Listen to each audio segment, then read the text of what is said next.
my girl and I go out and join the park parade. Arm in arm. Mela, hello and welcome to another episode of Collecting War. This is, I think, I forgot how many episodes we've done, but this will certainly be one of my favorites, I'm sure, because I'm here with Denis Darmanin, and I've been trying to get to this point for a long while, and he accepted immediately, and I'm very grateful for his support, immediate support. So thank you for accepting the invitation. Thank you. Of course, we have to start by introducing Denis. For people who don't know him, I'm sure that most of you have already seen him either on television or read some of his publications, which span a lot of topics, obviously concerning military history, 19th century military history, and of course, buttons as well. I don't really want to go too much into that because obviously you've published a lot and spoken about it, but can you give us a brief biography for people who don't know you and they're listening right now?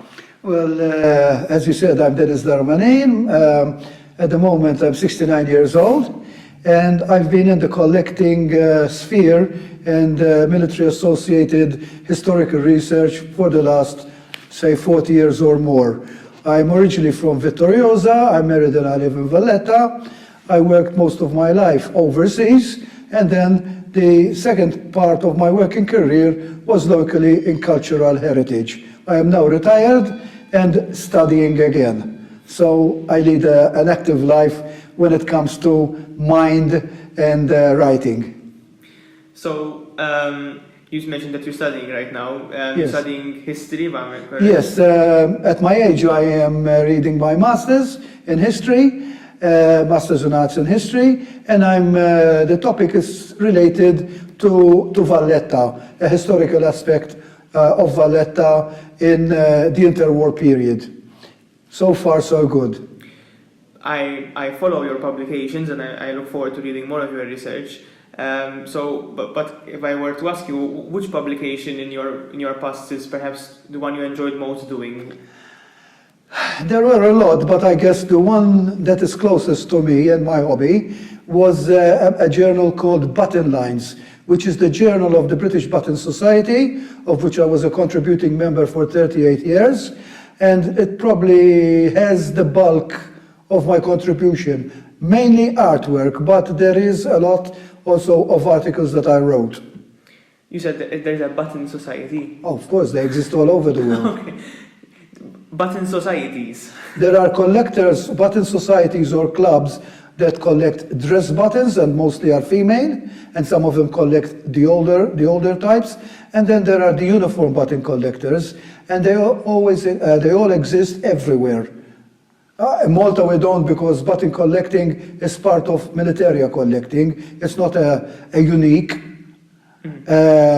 sphere of collecting, but in many countries, some of the people do collect just buttons. Others collect them with badges, with medals, with uniforms, and sort of it's a sideline. Mm-hmm. But there are. There is in America. There is the National Uniform Buttons Association. Till a while ago, I was a member of in Belgium of the Uniform Buttons Collectors Club, the British Button Society. There are. Plus, then there is, for example, in America, each state basically has one or two others. Holland, there is another one. Mainly it's about maritime buttons, but from uniforms. As he's a friend of mine. There are, even in Russia. But as you mentioned, you, correct me if I'm wrong, you are mostly interested in buttons through the military aspect. No, it started that way. It started that way. I mean, I can go back and give you a history of collectibles, etc. But the buttons came rather late and remained the strongest. Because at a certain stage in life, and I have to go back to my early days, my dad collected stamps, postage stamps. I helped him, but to me, postage stamps in an album in a cupboard weren't nice. In the meantime, I started collecting matchbox labels. I was living in Australia. I was young. Matchboxes were commonly thrown on the ground, and the makers used to have the labels on them in sets. For example, old cars, sailing ships, space exploration, ethnic groups, and or races, and they used to have them by numbers. So people used to collect these boxes, remove the label by water, same as you remove the stamps, and there were albums made for them. When I came to Malta, living in Vittoriosa, the center of the Royal Navy, bars with connections, they had these ships' badges, or people call them crests. I got interested in those. So I started borrowing them, casting my own out of plaster, painting it for them and giving it back, and keeping the other one myself. But what happened was, if you display these, you know, some of them are, 20 centimeters each, and you need a large wall for them. So when I got married, or before I got married, really, I had to give up. And I went into army cap badges. And I spent a lot of money on them. And then I realized that they were making restrikes in the 80s. And I was very careful, and luckily I made great contacts, and this is where I advise listeners. I made great contacts with museums, authors, collectors. I've been well known or in contact for decades now, and they all helped me how to note. I'm not saying that I didn't swallow one or two copies. I was lucky to weed out a few, but who knows, there would always be one or two. And what happened was the cost was increasing, the price. Space was a problem. The availability was getting less, and there was this problem of what we call restrikes. By the way, restrikes are not fakes. They are made from the original dies, but the dies were sold as scrap because the makers closed down, or that kind of badge was no longer wanted. Let's say the regiment amalgamated, had a new badge, or it was disbanded, so these dies were sold as scrap. Somebody bought them and profited from restriking them. So really, it's a perfect copy. Just not old. It's not old, it's not the original, not issued by the military. And another thing was, well, I used to collect buttons, but a little bit, you know, what came along. And I said, listen, a uniform has at least 6 to 8 buttons on the front, on the tunic, plus you have the smaller buttons on the shoulder straps and on the pockets. So there's more chance they're less wanted and they're cheaper. So I opted for buttons, and I never looked back. So that is basically the story. But you said you also used to make copies of ships' crests. Yes. Correctly. Yes. So the running thread between your interests is I think, the symbolism and military. The imagery. Imagery, yes. I call it military heraldry. Really, okay. I mean, it's also naval, and even Air Force have badges and whatever. But anyway, it's heraldry. You're referring to an emblem or a device that represents something, which is a ship's badge or crest represents the ship, and it's inherited by the next ship. A regimental badge represents the regiment. A police badge represents the force, the corps. Mm-hmm. And it's obviously with badges, when members salute each other, they don't salute the person, but they salute the badge and what it represents. So therefore, there is a certain prestige in it. Mm-hmm. You don't salute a button, but you salute a badge. So would it be fair to say that Denis Darmanin, the motivation or the fascination with badges and cap badges and stuff is the military symbolism? That's right. And in fact, I also collect civil buttons, let's say police forces, ambulances, or I used to anyway, I cut down a lot, band clubs, hotels, you name it, as long as it's got an emblem on it and is worn on a uniform, whether it's civil or military. For example, I have a lot of Italian ones that I kept because Italy is close. They are worn by the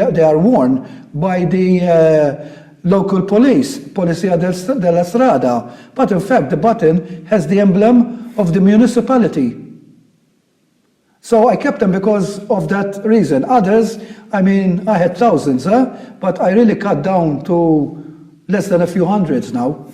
It's not worth keeping so much. The cost, the space, the acquisition, certain EU restrictions. Even yesterday I had a problem with Facebook because I'm also involved in a page on uniform buttons, and somebody displayed buttons with a swastika, and we got a warning. So, I mean, hobby also has to have its restrictions. Of course. Well, we choose which past we want to remember. Yes, it's sensitive to others, but to us it's not the glory of war, it's not the glory of whom it's representing. To me, a button that was worn by the British Army in 1800, right? A button that was worn by the communists during the Bolshevik Revolution, or a button that was worn by staff of a hotel in Malta are the same. I don't glorify what they represent or who wore them. It is an item as a collectible. And of course, I think you're the perfect person to ask this to, but to decipher the symbolism of a button, you have to understand the society of the Obviously, time. that is another thing that led by it. For example, before, I used to collect just the button. And then, but who wore it? When? Why? Is it still existing? Did it stop? Why did it stop? And in fact, this is part of where these button societies come in, or even nowadays everything is Facebook, social media, etc., etc. You have these forums, they use metal detectors and find them, or somebody inherits, or somebody added a lot and he has a lot of unknown ones. And they pose questions, what are they, what date are they, etc., etc. So therefore, people like myself, because I do care and bother, I know others who don't really care, and they have huge collections, we answer back. They say, listen, this is worn by that group, I think it's from that year, etc., etc. And we even search in our reference books to give an answer to these people. But then, not everybody does it. We do, because it is a group. Or else they feature the photo in the journal. Obviously, you have to wait a few months till the next issue, and somebody would definitely have posted a reply. Unlike militaria, collecting is a very vast thing. People collect all sorts of things. But I think what we're talking about here in terms of cabbages and buttons, it is something very personal. Even. By nature. Yes. Because it's designed to be worn by an individual. Yes. So is that part of why you collect as well? Because it was worn by people? No, that came in the passage of time. For example, I kept about 3 different buttons that were worn by particular persons. Some of them offhand I don't remember, but I know one for sure that it was one of the common uniforms worn by General Montgomery. Okay. At least that's how it came to me. And who gave it to me or sent it to me, what he explained, how it came in the family, etc., etc. It makes sense. He said certain things that somebody else wouldn't know.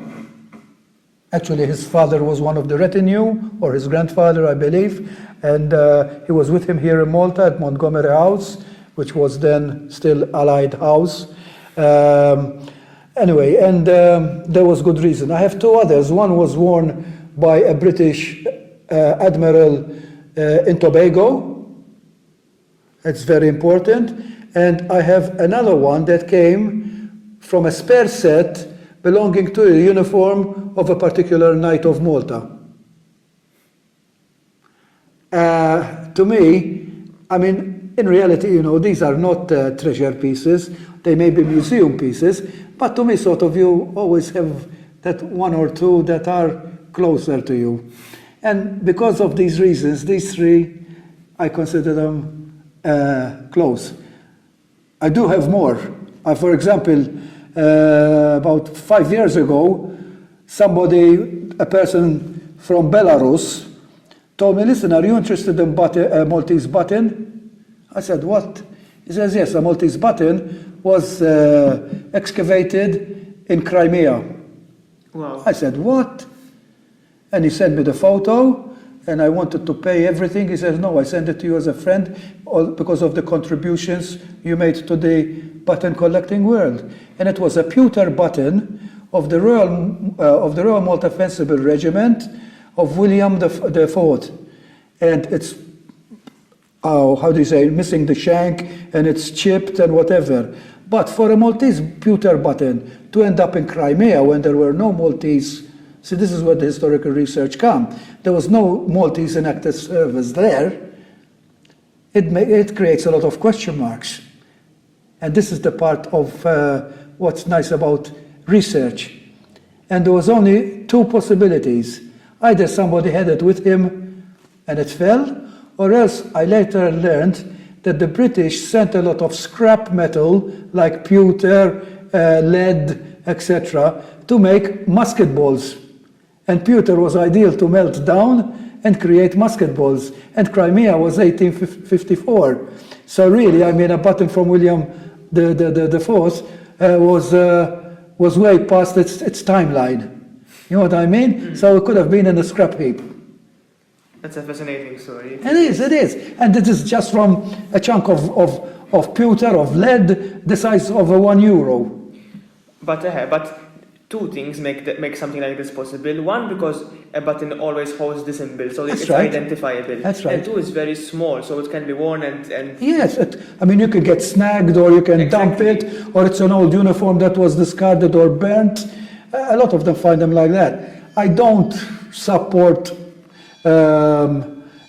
metal detecting that much, in the sense, not entirely, in the sense where some of them are careless. And let's say there is a person buried there wearing his uniform.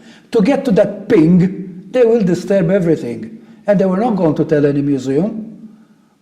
Some, others are very legitimate and very careful, and they do it organized, even through clubs. Mm. So, I mean, there is the pros and cons in everything.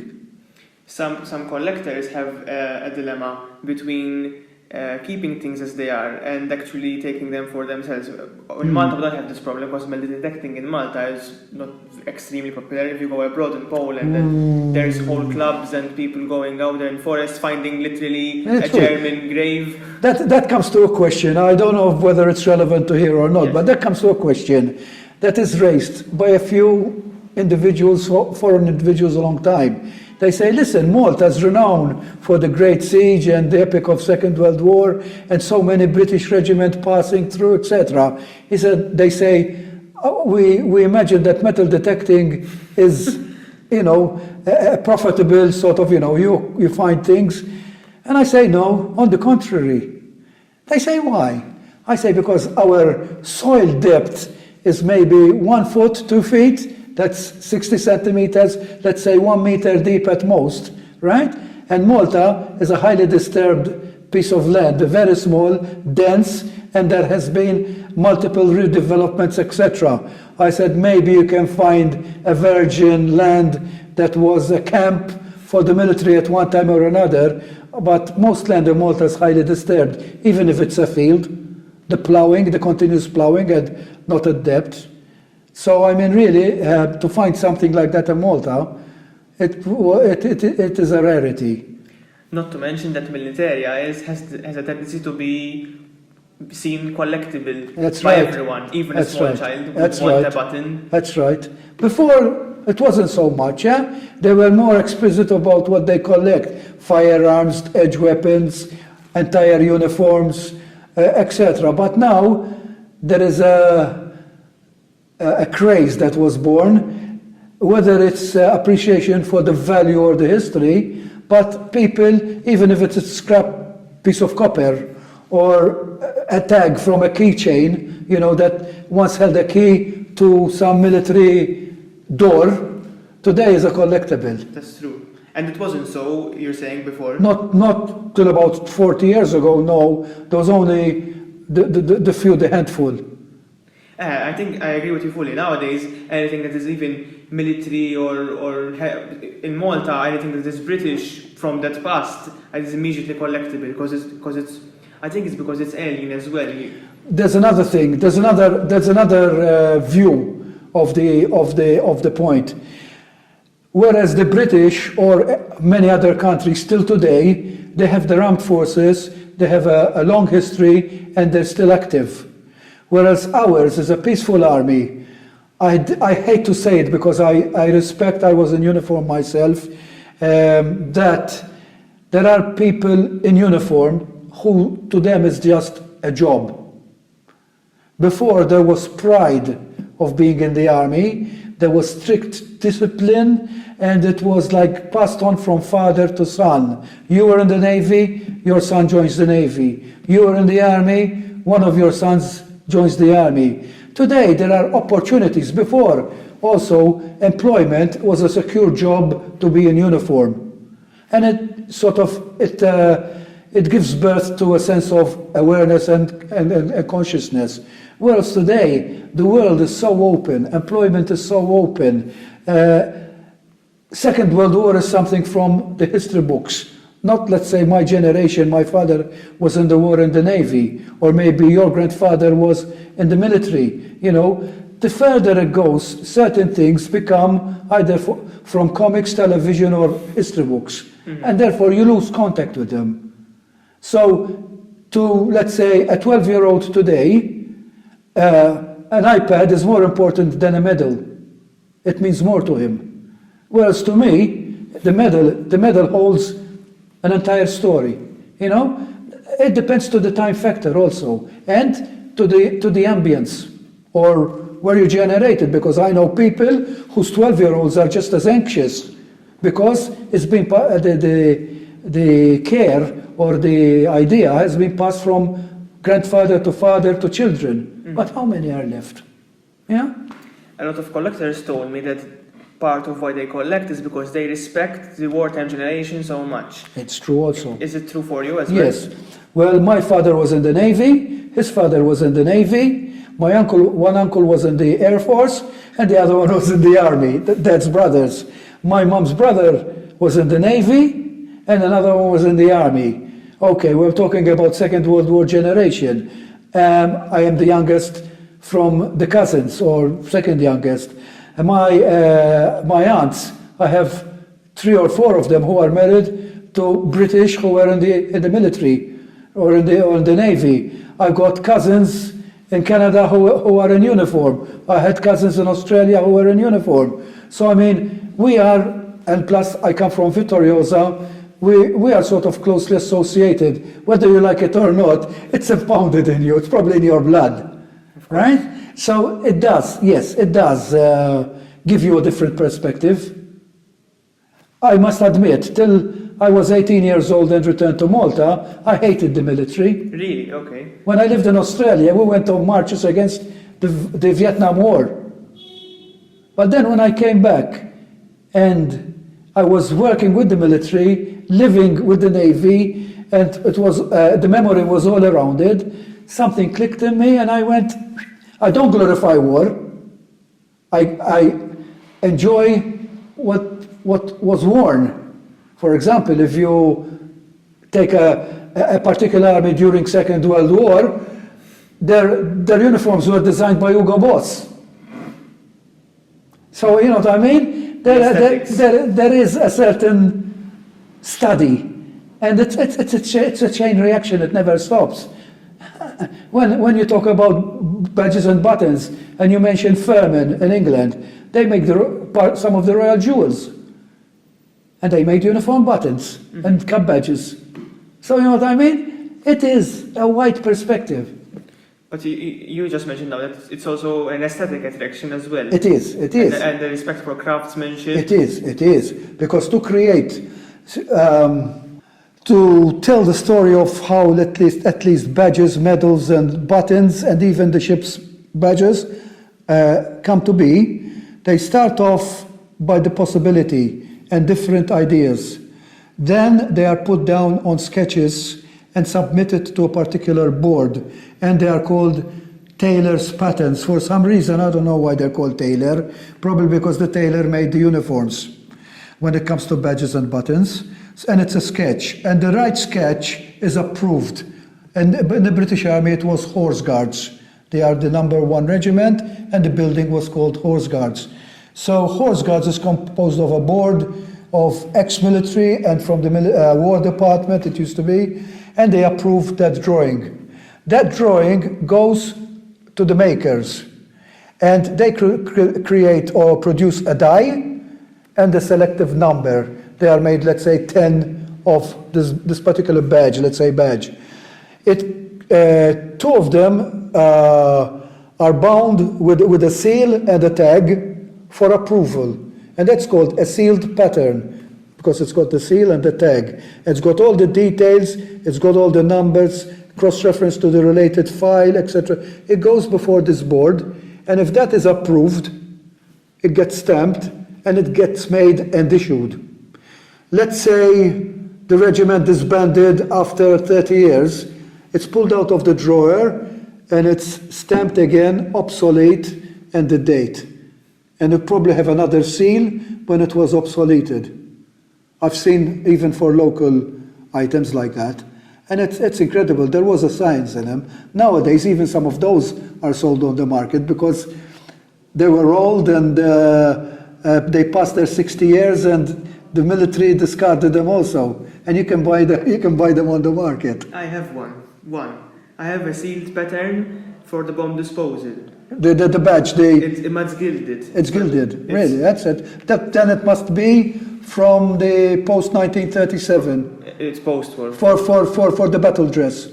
Could be, but I think it's post-war, it's much more recent, it's not old. But it's a seal, and there's written on it like for your approval. Yes, right. So you know exactly what I mean, but obviously we describe it for the sake of the listeners. I have two buttons like that.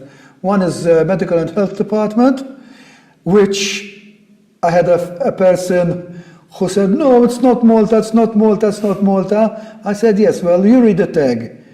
And it says approved. I think it was approved in 54, with the Queen Elizabeth, after Queen Elizabeth. And then it was obsoleted in 1964 when we became independent because it had the crown on it. Okay, it remained being worn for a couple of years later. And I've got that one. And I've got the other one by there. What is it? The other one, Fisheries Department, Malta. Proof. And that remained being worn till the late 80s, even though it had the Queen's crown on it. They wore it on the epaulets. Wow. Just before we go into something else, do you collect, is your collecting, although it spans in terms of material, buttons and militaria, do you collect a particular time period as well? Preferably, I would collect anything from 1800 onwards, but I had cut it down from, let's say, 1881, 1882 onwards. For the reason is anything before the Cold War and Children's reforms of 1881, 1882, when, let's say, the British Army had numbered regiments, they are rarer and more expensive. And a lot of them that you would find to acquire are either at a high price or as they were excavated, they were dug. So therefore, they've got a bit of corrosion or breakage. So I said, I'd rather keep it more 20th century, which were more accessible, available, and at a good price or available for exchange, because we exchange a lot. In fact, most of my collection was built on exchanges, not on purchases, because people think, oh, button is... I tell you what, in any collectible, in a collectible sphere, the seller wants to make a profit. The buyer wants to save money, get it cheap, right? So if there is a button that in England is worth £1, and I've bought it locally, this person's going to tell me 10, 15 euros, and it's not worth it. So I never bother. And then I write to somebody else who's a collector and knows me and is an old friend, and I say, listen, I'm after this button to fill a gap. And if he's a true bona fide friend and collector, usually they send you 4 or 5 different. They say, here, and I send you a couple of bonus buttons. And I would do the same. If I had a bag, for example, I did it recently with the Royal Arms buttons, the one that's got the lion, the unicorn, and, right? A friend sent me 2 that were different in material. One was green plastic, and the other one was gilded. You know, it's got like gold plating, but it's not really gold. If you rub it with something, it goes off. Anyway, and he collects them by makers, the different makers. And I had these general service buttons. They were issued in millions. Of course. Because from 1873 till 1922, all the regiments, they stopped their buttons with their own badge, and they wore this button for economy.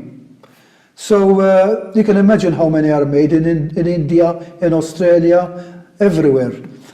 And I had a box full of them, and I kept checking, and I found one of each. And I ended up finding 8 different makers. And I sent it to him. I mean, you know, I don't go one for one, or one rare for one rare, with honest collectors. But nowadays, since I cut down a lot, obviously, I don't have that much to play with. I have the few of its Maltese. I kept a few different branches, like the Royal Navy. I kept these Italian ones. I've got a few Japanese, and then I've got, I say a handful, but a handful could be a lot, not quantities, of different from worldwide, whatever I fancy. You were, of course, at one point, you mentioned it before, you were wearing military buttons because you were in the army. Yes, I was in the armed forces, yes. I was in the armed forces of Malta, so therefore, but funny enough, I never wore the number 1 or number 2 dress, the ones that have the actual buttons with the motive on them, with the cannon, let's say, all right? I was mainly wearing fatigues and KDs, and never attending for functions or parades in that particular uniform. But I wore them as a reenactor. And that's what I wanted to get to. So as a reenactor, it's like you got to go do that, but... Yes. Well, let's put it in better description. The word today is reenactor. Reenactment is not pageantry. Of course. But people who do pageantry, they believe they're doing reenactment. Forget it. Forget it. To do reenactment, the proper title is heritage interpretation. Okay? So if you're going to do heritage interpretation, you're going to do reenactment, you have to be faithful, not just to what you're wearing, but how you acted, where you acted, all right, and how you deliver it to people. In Malta, we have a number of groups who are very expertise in them. Some of them are renowned historians, and everything is so accurate. It's no use going to a tailor and tell him, make me this, or for another, you hear commentaries, they're wearing the costume. What costume? They're wearing the armor, they're wearing the uniform. All right? You don't say he worked as a soldier, you say he served as a soldier. Unfortunately, this kind of language is missing in Malta. It's very bad. And the same as in reenactment, in heritage interpretation. Obviously, to interpret civilians, you make your own uniform. You go to a tailor to make the costume. Okay, I can understand it, because if you're wearing dressed as a peasant girl, you're not wearing a uniform, so therefore you are wearing a costume. But it's still part of heritage interpretation. You don't invent the colors, you don't invent what they were wearing. Same with reenactment. For example, I belonged to a Victorian reenactment group, Fondazione Urtartna. I was one of the first founding members. Okay, I spent 19 years doing reenactment in a Victorian artillery uniform, first of the Royal Malta Fencible Artillery, and then of the Royal Malta Artillery when it was the colourful blue uniform. But it was well researched. You wouldn't wear a badge that was not existing then. You wouldn't wear shoes that weren't existing then. Till later, I joined a Second World War group. Although today I look much older than a Second World War soldier, I dress the part according to age, that fits the age. But the uniforms are no later than 1937. Why? Because we're depicting the Maltese soldier, the war broke out, supplies didn't come to Malta, so Malta only had uniforms up to that time. So, I mean, if I'm going to wear a battle dress, I wear the 1937 pattern. I will not wear the 1942. because we don't know if it came to Malta, and we want to teach people, not to fool people or look good wannabes in fancy uniforms, right? You're not going to wear, let's say, if you have a 303 rifle, right? You're not going to wear what they call the spike bayonet, because that came later. You wear the 1907 bayonet, the long one, the sword bayonet, because that was what available in Malta. Okay, in 43, etc. Then it came with the invasion of Sicily, and everything became available, but you have to be precise. Obviously, I'm an enactor as well, so I can understand what you're saying. But I think people outside the world of reenactment will tell reenactors, you're just playing soldier. What would you say to them? You're not. If we were playing soldiers, I wouldn't be there a whole day in uniform, in the sun or in the cold, to try to teach and show what it was like then, right? If we wanted to play soldier, we would meet in a hall and we'd start doing tactics in there. And forget the people, and forget the location, forget the weather condition, sleeping overnight in tents, forget it. Eating food like in the time from mess tins, etc. So it's about communicating with people as well. Of course. That is the aim of reenactment. You don't reenact. Okay, some reenactment is to enjoy, do a mock battle, okay? But in most cases, reenactment is for you, okay, there is an element of enjoyment, otherwise you wouldn't be doing it. But it is also an education, okay? If it's not that, I'm sorry, get out of it. Get out of it. That's how it is. And most people who see reenactments in Malta, I don't want to mention any group in particular. I mentioned my own because I was in the Fondazione Urtartna. Now I am in Malta Command. I'm one of the oldest, second oldest. But anyway, you belong to another club or a unit that is very close to the one I participate in, and we have great respect towards each other.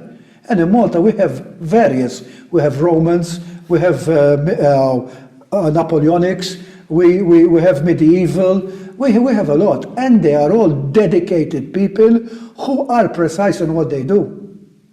I mean, I don't have to tell people. They can attend open days or festivals, and they can see for themselves. And always improving as well. And we don't get paid for it. And to get up, it costs you a lot of money. You should know. Yes. And licensing and whatever. I mean, if you care, conservation. Some of us do have replicas, but in most cases, when it comes to weapons and certain item of uniform, they are original. I mean, even if you're Second World War and you have a 303 rifle, right? It has to be licensed every year.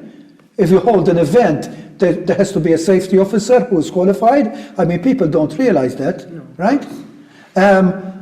Another thing, ammunition costs money, and you have to use blank, and that's why the safety comes in, and where you position the people and everything. But this is not really known generally. So, of course, we're talking about collecting and reenactment, which are two things that go hand in hand together. Of course. So let me ask you this by way of going back to the first reenactments, which I'm sure you can say a lot about. So we're talking about reenactment nowadays. Was it the same back when you first started reenactment? And can you give us a time? No, I started in the 90s. 90s. I started in the 90s. In 97, we went to England to represent Malta in what was called Queen Victoria Diamond Jubilee, or what was better known as the Empire Tattoo. And there was us from Fondazione Urtartna as Royal Malta Fencible Artillery. We never had weapons then. And then there were the Canadians. And the Canadians were the 92nd Highlanders of Canada. And the amount of uniforms and weapons they brought with them, even their colors, their flags, they had about 3 uniforms to each person, different. When we saw them, we started crying. We couldn't even afford a rifle. Not even, I mean, in those days they used Martini Henry carbines. Later we had to import them with licensing, etc. Those people brought with them cases full of Martini Henry 3-band rifles with bayonets and swords. right? Where And, they funded and it's all funded by Parks Canada. Wow. We funded everything ourselves. We were guests of English Heritage, and and our flights were sponsored by the local Maltese company. But otherwise, everything was purchased by us or by the society. You know what I mean? Then came the Australians, the Australian Light Horse, 6 of them, again, meticulous. And then came the British, the diehards. Those are well known. They even came to Malta, and we even reenacted with them at the Victoria Lines. And they were guests at Fort Ranella. So, I mean, you know, when you see others and you see how primitive we were, just to say that when arriving in England, we were issued with our white helmets. We never had one before. We used pillboxes. You know what I mean? Because we were still elementary. So for us, the Tartna was a reenactment group partly? It was, it did reenactment to interpret the Victorian soldier living in the coastal battery. And that's what we did. And we even had barrack rooms rigged up as it was in the time. We act like they did at the time. We gave displays, whether it's marching, rifle drill, firing. Then later we added a field gun. And today it's a living museum. I mean, from here I give them my compliments. But that's how it all started. I think we were the first major reenactment group.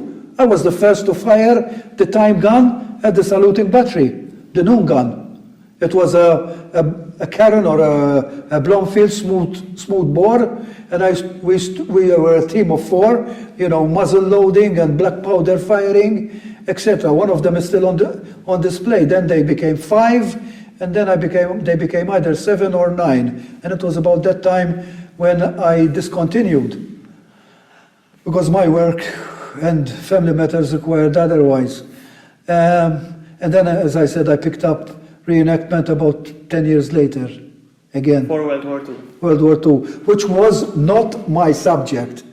In fact, nowadays I cry for certain items that I had when I was acting Victorian, and somebody who wanted the Second World War said, "Oh, I'm missing a strap." "Okay, I get you one." "I'm missing that bag." "I think I've got one up somewhere." "I get it to you." "Listen, I need a pair of ammo boots." "Oh, I've got a couple of pairs in the room on the roof." "I'll get you a pair," and I just give them away. Then I came to need them myself. Wow, okay. I had to buy them. Because they were so... And they were common then, yes. You go to the flea market and you could buy them cheaply. That's cool. If not given away by somebody who was in the services.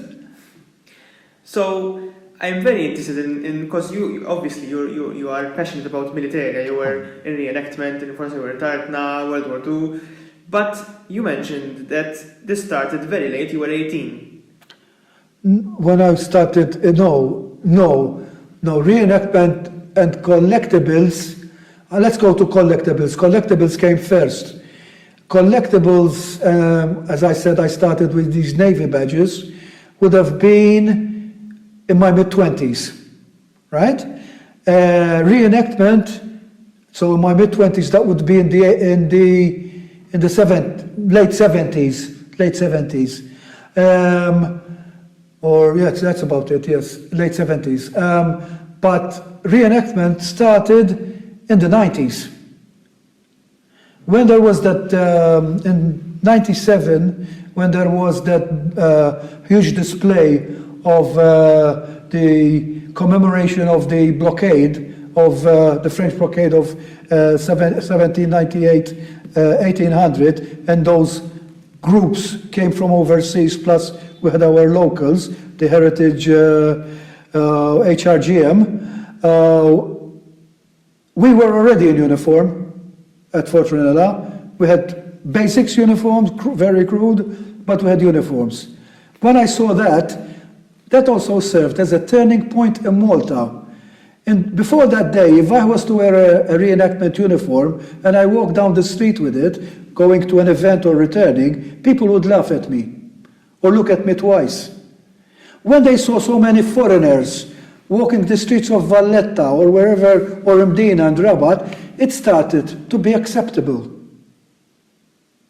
So really, reenactment and militaria and collectibles, etc., also set a pace of awareness, of acceptability, of consciousness, of understanding towards who is wearing it, why he's wearing it. He's not wearing a carnival costume or a theatrical costume, but he's really a heritage interpretator. Why do you think there was this turn? Why did people all of a sudden want to interpret history and wear uniforms? There seems to be a period in the 90s when reenactment really took off. Yes, it is consciousness and appreciation.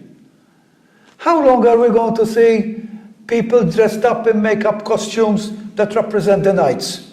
Or let's say represents the French. Okay, because I would say Second World War, even if there were theatrical presentation, they would have really got second-hand uniforms, right? Or discarded uniforms.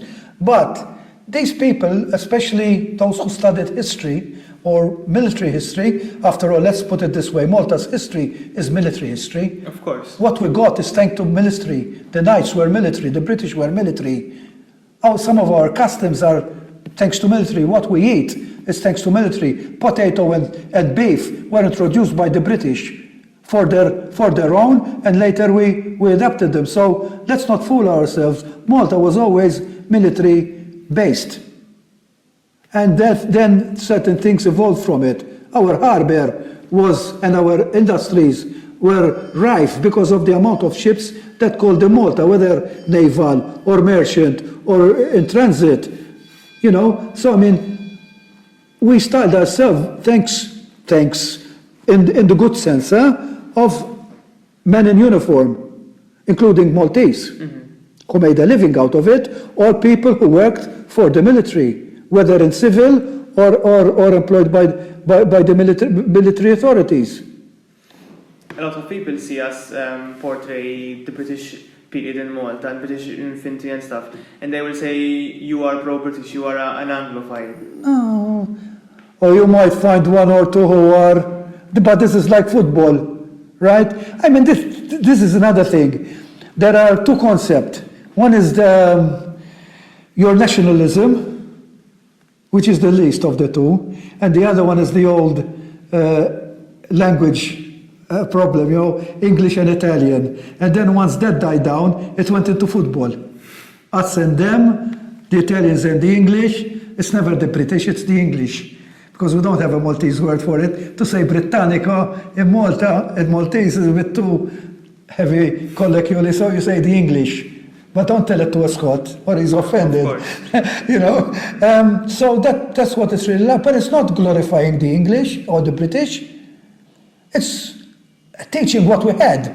If you're dressing up as a knight, you're not glorifying the knights. You are portraying a period of history in Malta that Malta was under the order.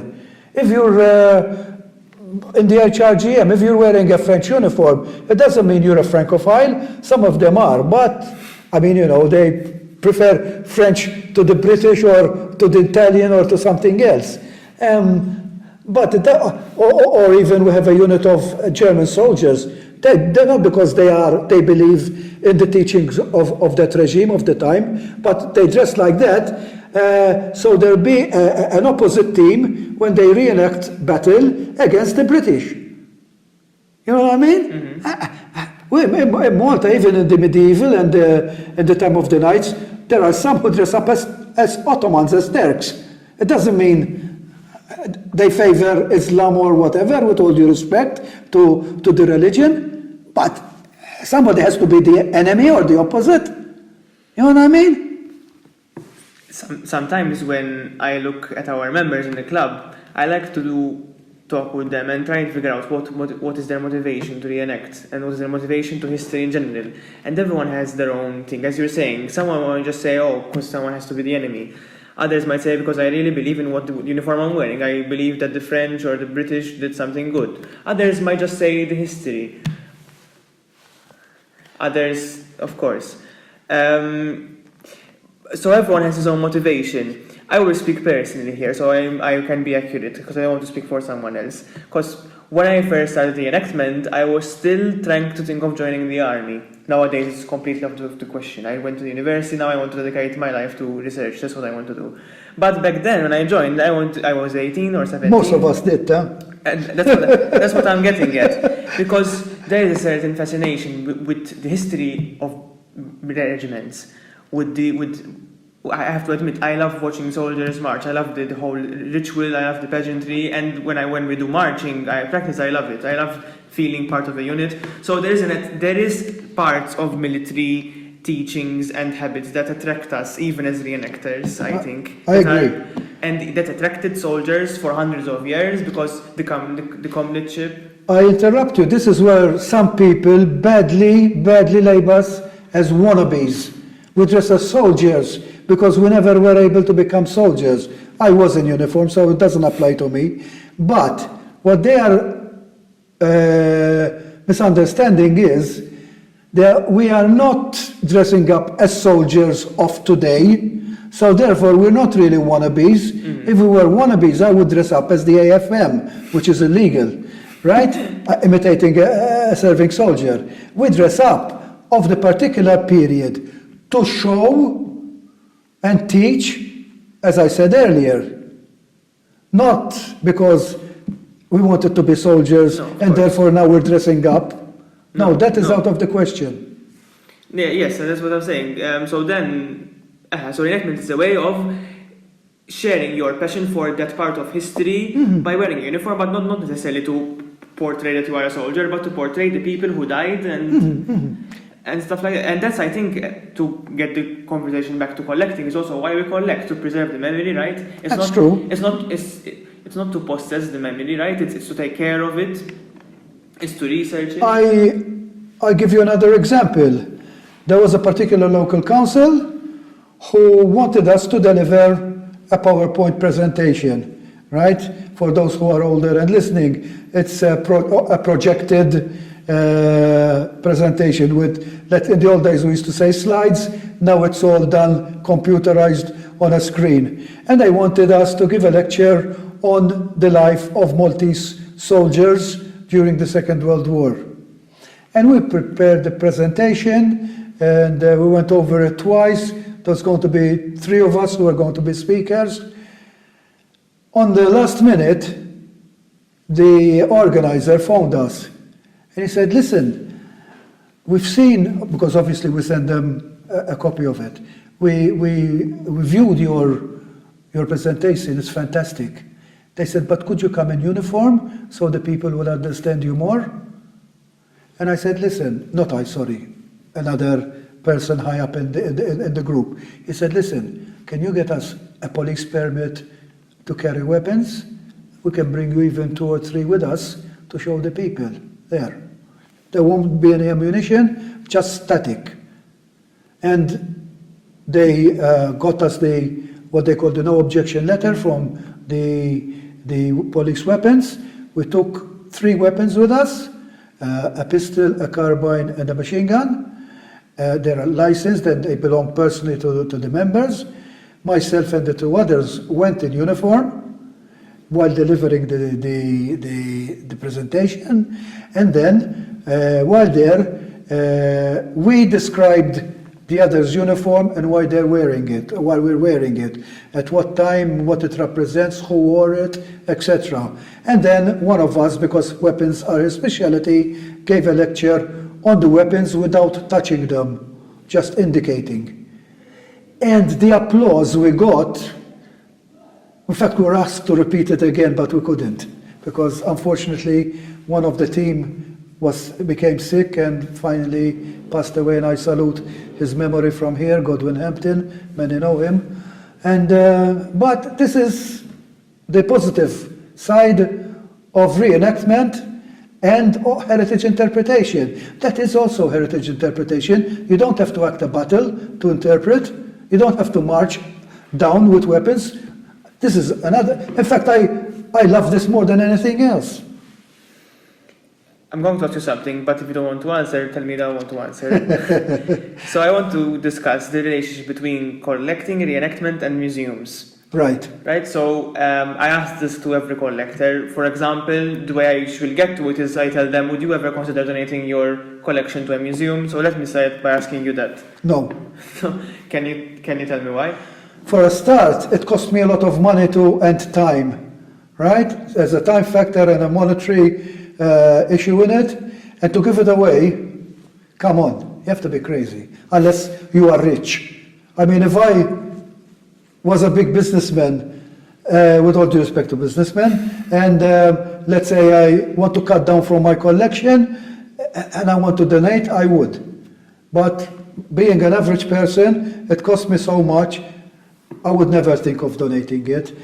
I'm not against it, but I wouldn't do it. But of course, I think your collection, you are open to research on it, right? Of course. You seem like the person that would, if someone is interested, you would teach him and... I do. Till this week, I was explaining to somebody which uniform was worn for what occasion and at what period of time. So I mean, you know, I never shun away assisting anyone who genuinely asks. And even sending buttons to people who I are did. I've got a collector friend, where is she in Nevada, in the United States. I know that she collects Austrian dress buttons of the 1930s. And somebody in a bunch that I bought or received years ago, I had about 3 or 4 discarded because I don't keep them with a lot. And I found them and I said, what the hell? These I buy Achman and Son, who were a very leading German button manufacturer. And I said, oh, I know a person who is interested in these. So I just put them in a pack. Had to do all this new declaration we have to do to post a pack. You have to go online and find the code and print the form and take it to the post office. Oh my God, you know, things have become complicated to own a hobby, Anyway, and I sent it to her. I knew that it would take a few weeks to get there. All of a sudden I get an email. Thank you, Dennis, very much. You don't know how much pleased I am. You didn't have to, but since you felt like you sent them to me, I've got a particular spot. You sent me 3 of them and 2 of them I didn't have. So to me that was a pleasurable. Same as this chap I mentioned to you earlier. I've sent him, I think I sent him a book. There was his brother here, and he's from Texas. He's a retired colonel in the army. He's in his 80s, and his brother or nephew or whatever, I don't know, because he's younger than him, much younger than him. He told me, George sent his regards, etc. I said, are you related to George? Yes. Okay, I know what George wants. And I bought him a couple of these books, Merlin over Malta, a couple of those books, or 3 of them. And they're not too heavy for the man to carry, and I sent it to him. Suddenly, George tells me, have you received the pack yet? I said, what pack? He said, okay, when you receive it, let me know. About a week and a half later, I received a pack, and it was a card full of German military and civil uniform buttons of First World War. So you can imagine, I was like a child opening a Christmas present at my age. Of course. It's like somebody who's crazy about football and somebody sends him the gear of some player, How would he react? I was the same. I mean, where am I going to find First World War buttons, of the time of the Kaiser and Malta? Or if I had to buy them, it cost me a mint. And George said, listen, I'm getting old now, I'm cleaning out my drawers, and you're the right person, an old friend. So I sent them to you. And he said, by the way, thanks for the books. This is something interesting as well. Collectors who trust each other will very rarely sell to each other. They will trade or gift because there's a lot of respect. I've got a few duplicate buttons. I don't have many. Apart from these general service types, I have one of these sewing boxes with a few selective doubles that came in or accumulated with times. I would never sell them for 2 reasons. I'd rather exchange, because at least exchanging, I am getting 1 for 1. Or, as we described, sometimes we don't care whether it's 1 for 1. You can send me 1 and I send you 3. The other thing is, what you mentioned, nowadays, anything military has become a collectible. So therefore, buttons, let's keep it to buttons. Buttons are either going up in price or becoming rarer to acquire. So if I had to sell them and then I come for an exchange, I'm stuck. So therefore, you always keep that reserve just in case. Some of them are worthless. There are these stay bright aluminium ones that I still want today. But I mean, for somebody in Sweden, or somebody in South Africa, or in Australia, you know, or in Colombia, because I have a lot of contact with South America, or in Venezuela, to them, they are a novelty. But unfortunately, you don't find so many to exchange with. The button collectors are either hidden or well known. There's no in between. You know, unless it's a museum. Mm-hmm. And in fact, even when I traveled overseas, especially in Britain, and I walk into a museum and I say, can I speak to the curator, please, you know, because I don't just like to go around, I like to talk to the men. And I say, they say, who shall I tell them it is? Tell them it's Denis Darmanin from Malta. As soon as he goes in, you hear a mocking yell, what? Lock everything up, Denis is here. Because they know me, and it's a sort of a reputation joke, because we love it. And then you spend the best of 2-3 hours touring the museum. You ended up being given souvenir booklets or whatever. You know, some of them are very nice. Did you ever consider working in the museum industry? I did once, but I was not accepted. Okay. In Malta, if you got a good job, at my time, you keep it. I was doing cultural heritage and planning, which was a good position. Financially, it was rewarding. And I got to visit just about every historical or old premises that involved development or even pre-development stages. So I can say that I've been everywhere, up, down, and on the ground in Malta, and even underwater. So I mean, you know, not part of that job, but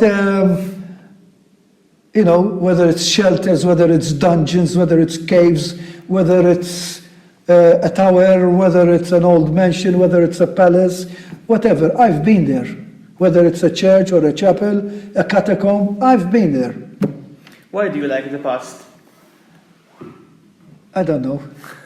Maybe it's nostalgia.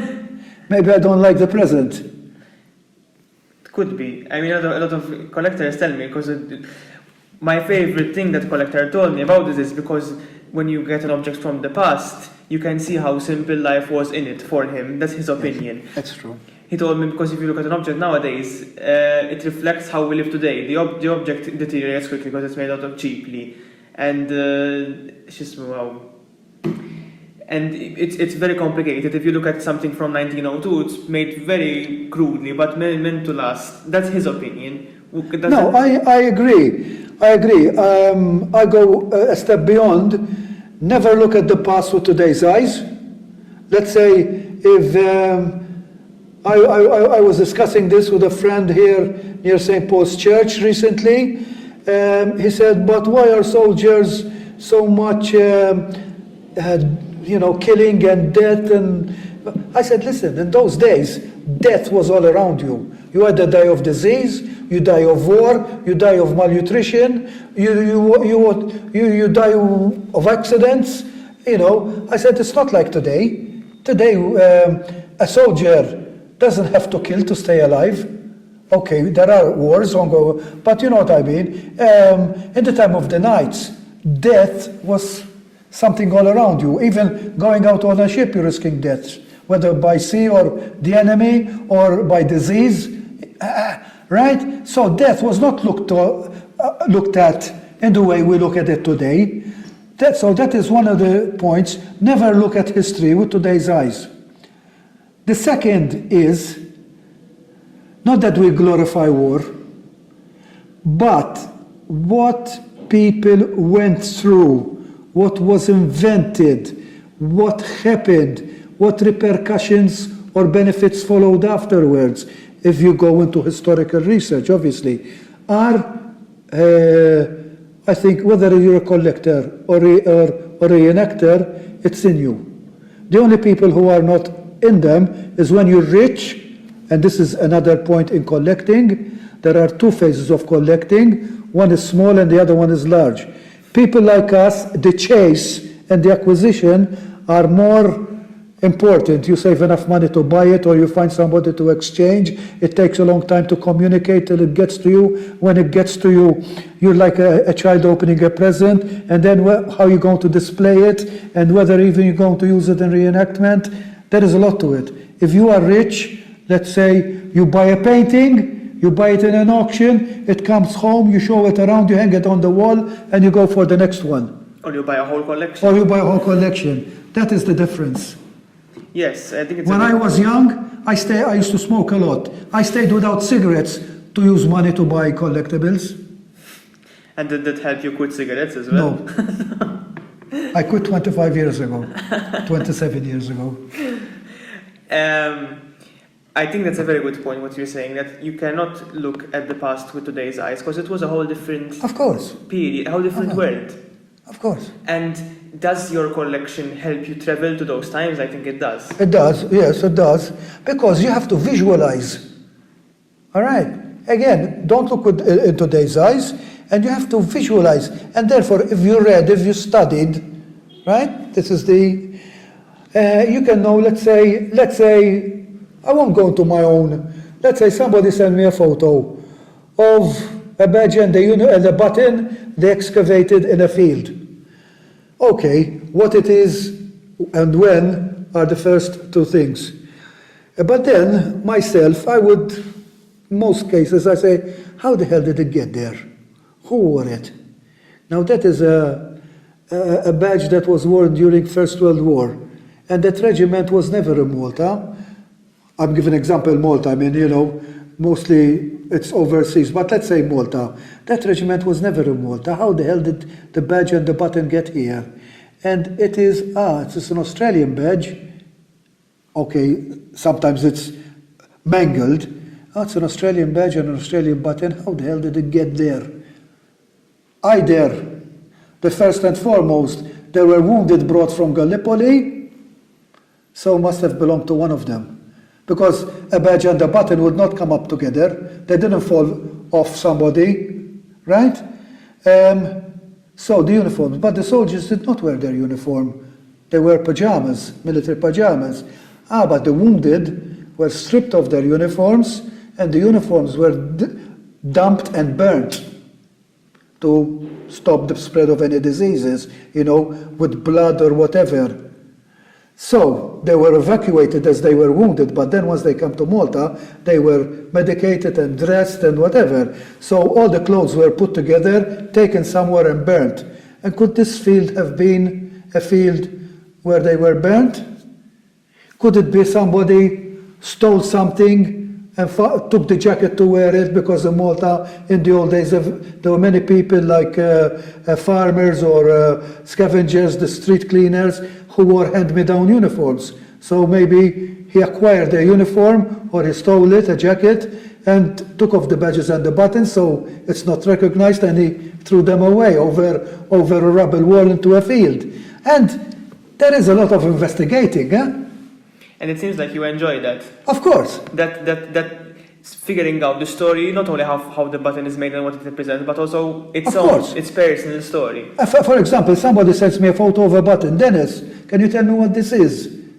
99% I would know what it is. At most I look it up in the books. If not, I know somebody in Germany or in France or in Sweden, and that looks like Swedish, and I ask him, listen, do you know what this button is? The second thing I tell him is, send me a photo of the back. Because according to the maker, it is the second point of identification. If it's not exactly, at least you know which country it came from. Mm-hmm. Or at least, because if it's French, English, French, English, or Spanish, they made, no, sorry, French, English, and Austrian or German, Austrian. They made a lot that were for other countries. So this is another thing. Makers used to sell overseas. For example, during the Boer War, all right, the British fought against the Boers, the South Africans. But the South African artillery, the Boer artillery, had buttons made in England by Buttons Company, Buttons Limited, cross swords pattern. See, it's a kind of thing. But then, for example, England and France sold to Japan and to Spain. Then Spain and France sold to South America. Half of the buttons from South America are either Spanish or French made. The British, they sold a lot to the Portuguese and to Canada. And then Canada started making their own. So there are the hobby develops. For example, a button of the medical corps in France. You find the exact same button worn by the Greek Medical Corps and by the Brazilian Medical Corps. Why? Because it's generic, it's got the caduceus, it's a snake, and the leaves, and to them it was just good enough. So instead of ordering one with their own pattern, they bought what was being made in France, and it was reasonably available and acceptable. Or the artillery one with the cross cannons. Argentina, Uruguay, Greece, Ottoman Turkey, Romania, the time of the kingdom, they all wore the same button.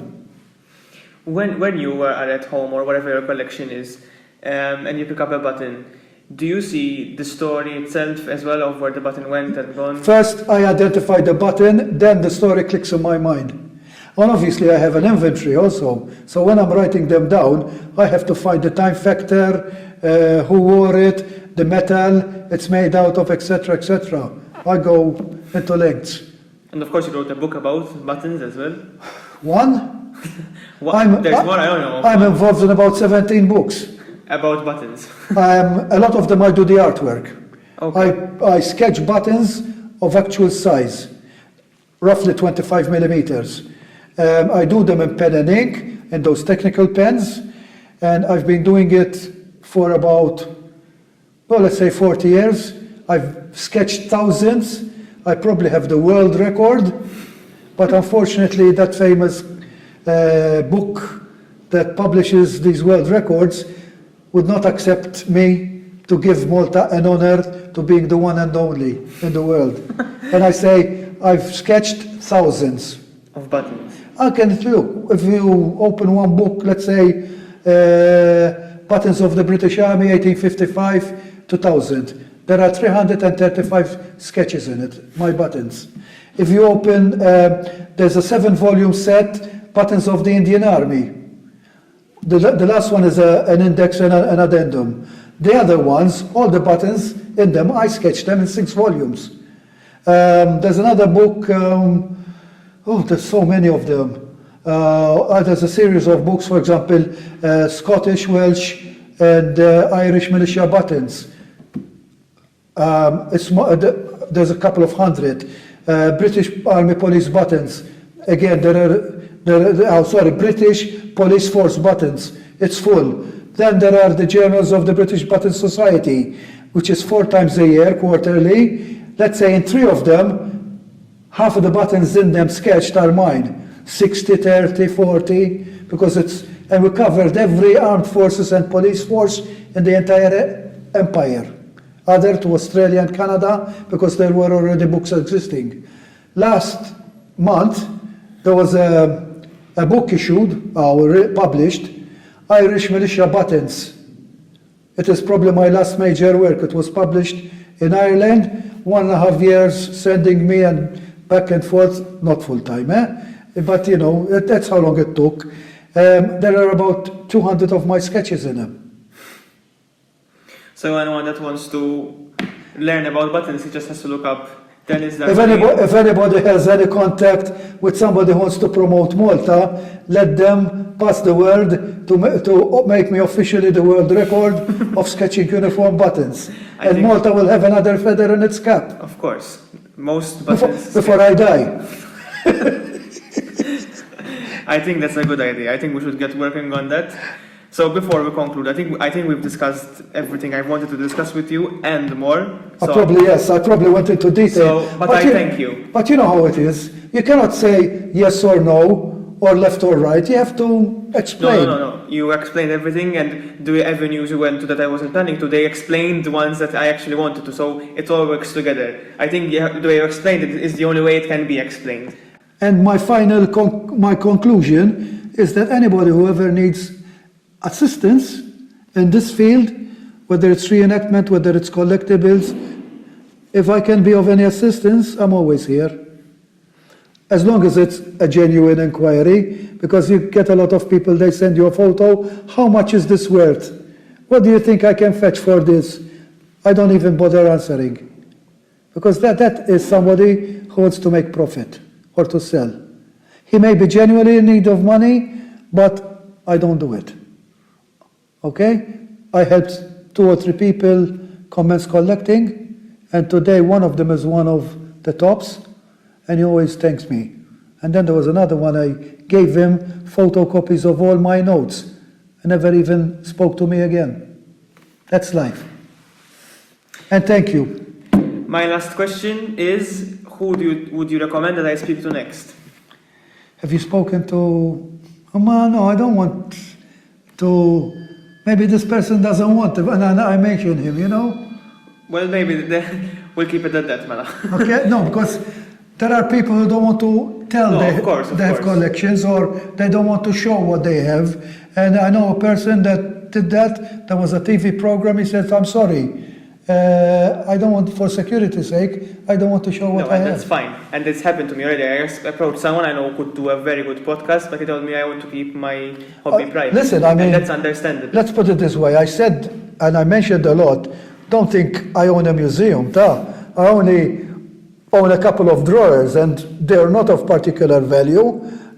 To me, they are value because it's my hobby. Of course. I mean, before, yes, I had a lot. But nowadays, I wanted to make it obvious for the people. Of course. So once again, I thank you for everything, for accepting the invite. And for everyone listening, we'll see you at the next episode. I don't know who it will be, but it will certainly be just as interesting, but maybe not as interesting as our conversation with Denis. Thank you very much. Thank you.